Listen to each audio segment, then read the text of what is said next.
సిమ్లా దగ్గర ఒక టనెల్ ఉంది. అది ఇప్పటికీ ఊపిరి తీసుకుంటుందట. ఇది టనెల్ నంబర్ 33 కథ. ఈ కథని ఒక స్లో భయంకరమైన సినిమా సీన్లా ఊహించుకోండి. చలి, అంతా పొగమంచు. రోహిత్ వాళ్ల ఫ్రెండ్స్కి ఈ కథలు తెలుసు. ఏదో బ్రిటిష్ దయ్యమట, కాని ఎవరికీ హాని చెయ్యదంటారు. చూద్దాం నిజమో కాదో అనుకున్నారు. అంతే, ఆ పొడవైన నల్లటి స్వరంగంలోకి వెళ్ళిపోయారు.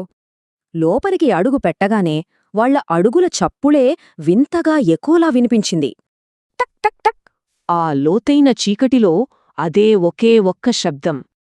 కాని కొన్ని క్షణాలకే ఆ నిశ్శబ్దంలోంచి ఇంకో శబ్దం మొదలైంది. ఇంకో జత అడుగుల చప్పుడు. వాళ్ల నడకతో అస్సలు కలవట్లేదు.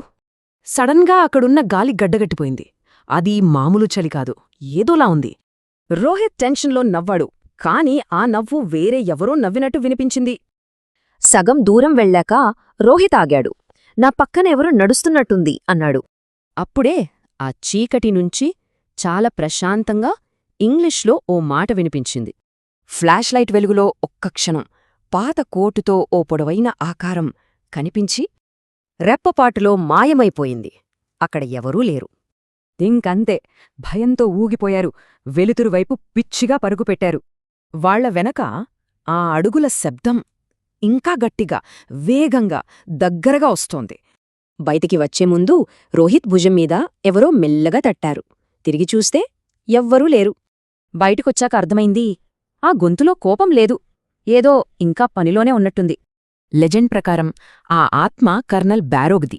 ఆయన పూర్తి చేయలేని పనికోసం అక్కడే ఉన్నాడట. అందుకే ఆ సురంగంలో ఆ పలకరింపు వినిపిస్తే 3 రూల్స్ పాటించాలి. సమాధానం ఇవ్వద్దు, ఆగకూడదు, నడుస్తూనే ఉండాలి. మరే ఆ ఆత్మ తన పని పూర్తి చేసుకుంటోందా, లేక ప్రయాణికులతో పాటు నడుస్తోందా? ఈ ప్రశ్న ఆ ధైర్యం చేసేవాళ్లకే తెలియాలి.